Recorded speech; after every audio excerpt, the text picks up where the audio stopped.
सामवेद से संबंधित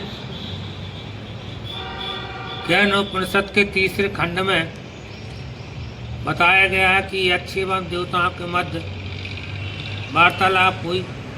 देवासुर संग्राम में देवताओं के रूप में ब्रह्म ने ही असुरों को पराजित किया। यह देखकर देवताओं ने सोचा कि विजय उनके प्रयत्न के कारण ही मिली है।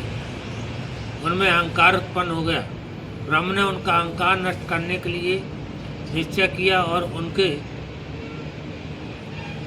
उन्होंने यक्ष के रूप में उपस्थित हुए। उनके समक्ष इंद्र ने अग्नि से कहा, ज्ञात करो कि यक्ष कौन है। जब अग्नि यक्ष के सामने पूछे तो यक्ष ने पूछा, तुम कौन हो। अग्नि ने कहा, मैं जातवेदा हूँ। यक्ष ने कहा कि जातवेदा, तुम्हारे नाम के अनुरूप तुम्हें में कौन सी शक्ति है। अग्नि बोला, मैं पृथ्वी की समस्त वस्तुओं को एक पल में जला सकता हूँ। यक्ष ने कहा, इस तिनके को जलाकर बताओ। अग्नि ने पूरे प्रयत्न कर लिया पर वह तिनका को नहीं जला पाई। फिर अपने चुपचाप लौट गई। फिर वायुदेव को भेजा।